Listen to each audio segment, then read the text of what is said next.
So our topic today, I think if I'm remembering the title correctly, is Hacking for Defense and Diplomacy.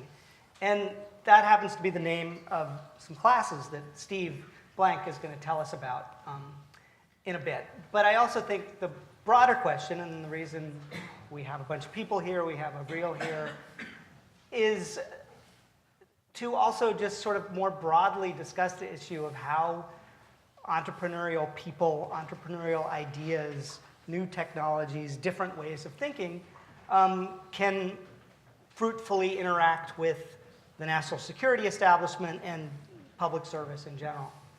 And so one thing I want to start out with, just as a question, how many people out here and up here have worked in a government job before? I know you have, okay. How many of you hope to do so in the future?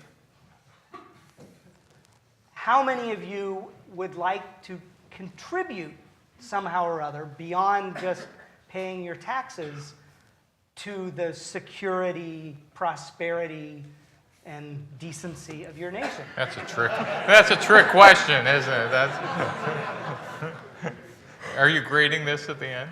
No, I'm curious, because that beginning part, and I thought it would come out that way. It's like not that many people are itching to join up, I guess. And so I assume everybody has full biographies of these people, but this is Avril Haines. That's Steve Blank over there.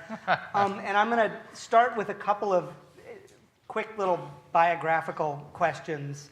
And I guess the first one is that Avril, most recently, before coming to Columbia, was the Deputy National Security Advisor. Before that, she was Deputy Director of the CIA.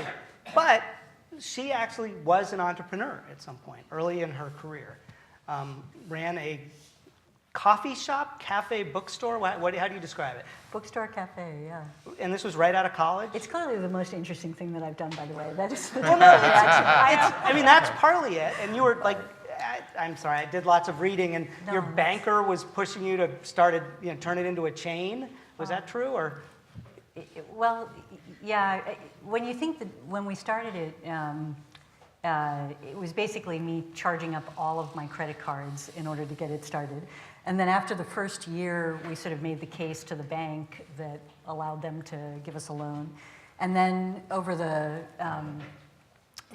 course of a few more years, as the business grew, essentially the bank did come back to us. We had a loan officer that took a special interest in us and essentially said, do you want to expand? Do you want to open up more stores? And that's when I had a moment where I sort of, frankly, took a weekend off and went away by myself and tried to figure out what on earth I wanted to do with my life, and decided that as much as I loved bookstores, and that was really a big part of the motivation of opening up a bookstore cafe, it turns out that when you have a bookstore cafe, you're still focused on the bottom line, and you're still thinking about it as a business, and it takes an enormous amount of work.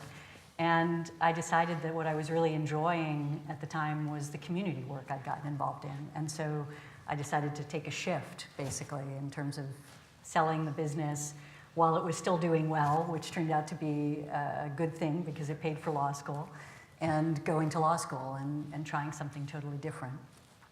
And then the fact that then led you into the State Department and then the CIA and elsewhere, was that anywhere in the back of your head, or did that just kind of? No, I am the poster child for the fact that anybody can have a career in government.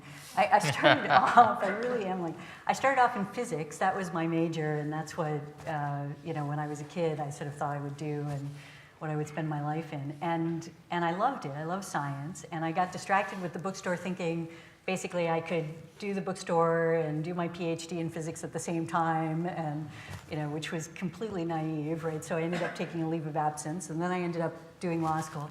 And when I was at law school, I ended up spending a summer at the State Department, and I loved it. I loved the people, I loved the work, I found it fascinating, and I decided this would be really fun. And so, spent a year at an international organization, did a clerkship, and then went to government. And things really developed. And one of the things, at least in my career path, that I share with a lot of the colleagues that I've had over the years is that being open to opportunities has been a big part of what has made us all successful, I think, which is to say that, I certainly could not have predicted the path that I took.